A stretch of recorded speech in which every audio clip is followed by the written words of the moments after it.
Film ini berkisah tentang seorang manlyman perokok bernama Keizaki Arata, berusia 27 tahun, yang sedang frustasi mencari pekerjaan.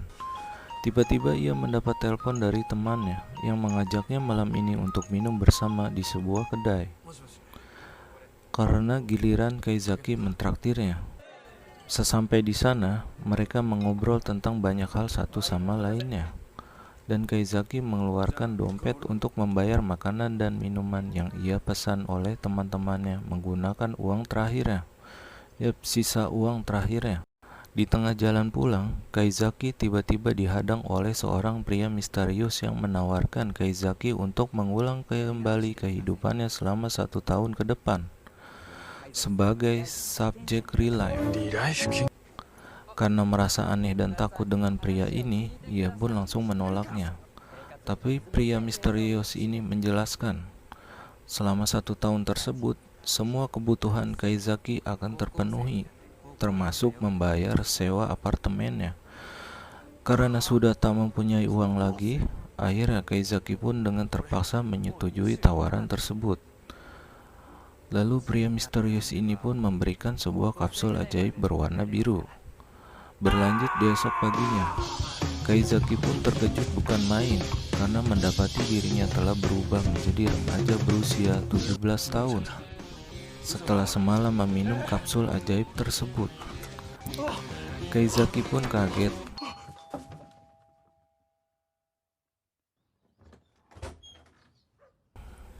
Yang datang ternyata pria misterius yang semalam bertemu dengannya. Pria itu bernama Yoake Ryo, anggota bagian penelitian laboratorium Real Life. Lalu Yoake itu pun menjelaskan panjang lebar tentang persyaratan apa saja yang tidak boleh dilanggar dan efek dari Real Life kepada penggunanya. Dan dia juga akan mengawasi Keizaki selama 1 tahun ke depan sebagai subjek 02. Scene pun berlanjut di sebuah lingkungan sekolah SMA.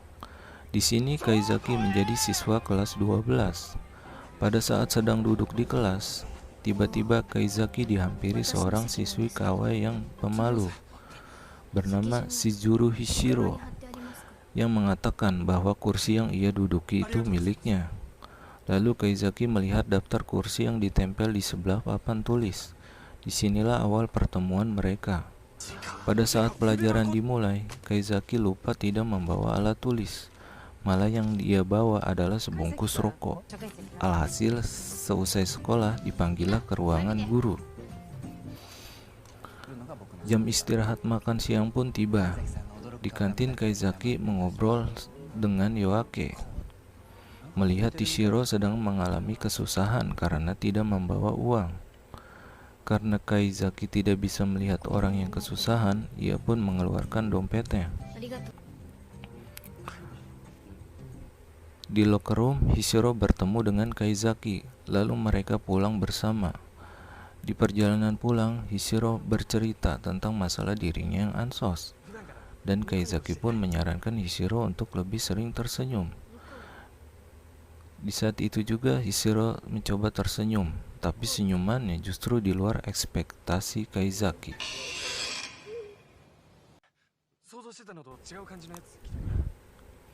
Keesokan harinya, pengumuman hasil ujian untuk menentukan siapa yang berhak menjadi ketua kelas dan wakilnya.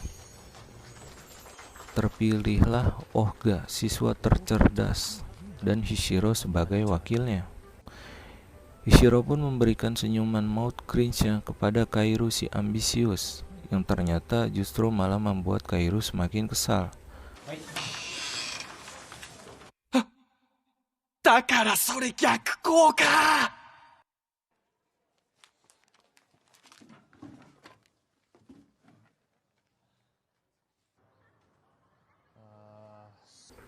Di koridor sekolah, Keizaki melihat Kairu tampak tergesa-gesa membawa tas milik Hishiro.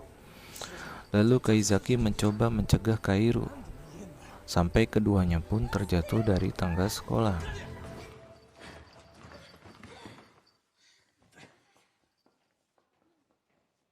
Scene pun berlanjut di ruangan UKS. Keizaki menanyakan kepada Kairu tentang tas Hishiro yang dibawanya. Karena Kaizaki tahu Kairo itu orang baik sebab telah menolongnya sewaktu ujian sekolah, Kaizaki pun memberikan kata-kata wejangan kepada Kairo. 結果じゃないんだ。頑張った分はちゃんと狩人の成長になってる。だから頑張ることを諦めるな。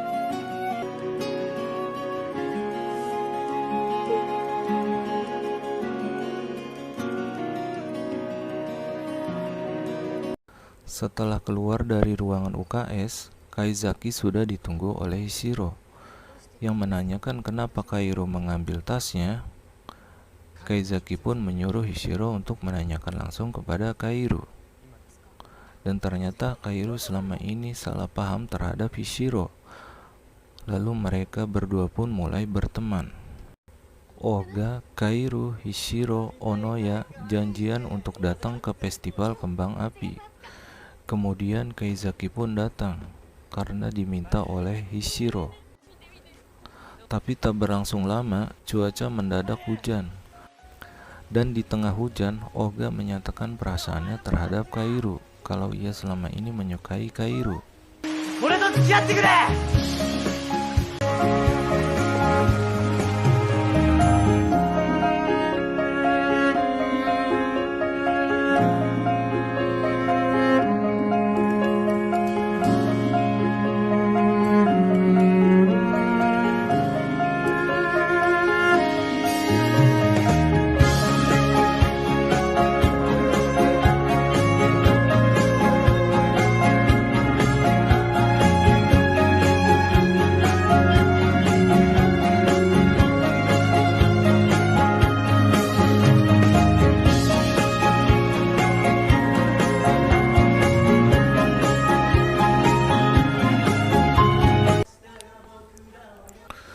Sebentar lagi ujian kelulusan dan acara pensi terakhir di sekolah diselenggarakan. Kaizaki dan Hishiro berlatih dance untuk pensi. Hishiro lalu mengirimkan video latihan dance-nya yang terlihat kaku namun kawaii kepada Kaizaki.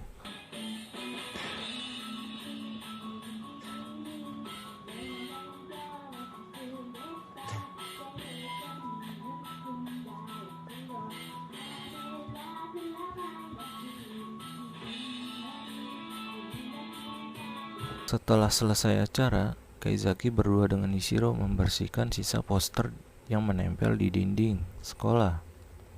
Dan di saat itulah Kaizaki menyatakan perasaannya kepada Hishiro. お断りします。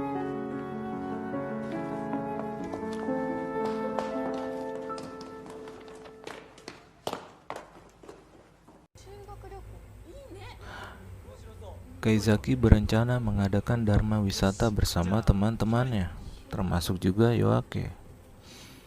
Dan beralih ke scene di mana Hishiro dan Yoake sedang berbincang-bincang. Ternyata di situ terkuak fakta bahwa Hishiro adalah subjek 01 real life seperti Kaizaki.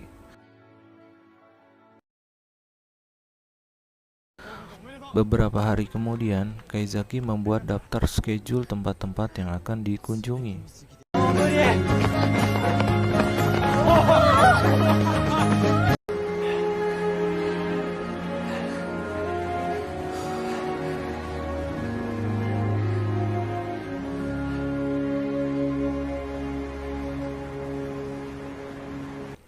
Setelah di akhir perjalanan Dharma Wisata, Kaizaki pun tengah duduk berdua dengan Hishiro, dan mereka pun mengungkapkan perasaannya masing-masing. ヒシロさんの気持ちは分かってるから。でももうすぐ離れ離れだし、今のこの気持ちを最後に伝えたかったんだ。私も出ません。私も貝崎さんのことが好きです。 Keesokan harinya adalah hari terakhir Yoake dan Kaizaki bertemu. Yoke pun memberikan kapsul ajaib berwarna merah sebagai tanda bahwa program Relive Kaizaki telah selesai, di mana berakhir pula kehidupan masa-masa SMA Kaizaki selama 1 tahun. Silang beberapa bulan kemudian, Kaizaki telah memutuskan untuk menjadi pengajar di SMA. Di saat selesai mengajar, Kaizaki kembali ke ruangan guru, dan di sana ia bertemu dengan seorang guru magang, yang ternyata itu adalah Hishiro Shizuru. とりあえずこの辺にと言われたので。はじめまして。臨時教員として採用された菱代と言います。はじめまして貝崎です。 Keduanya pun tidak ingat satu sama lain. Lalu scene pun berakhir ke lokasi di mana Kaizaki pernah menyatakan perasaannya kepada Hishiro, dan film pun selesai.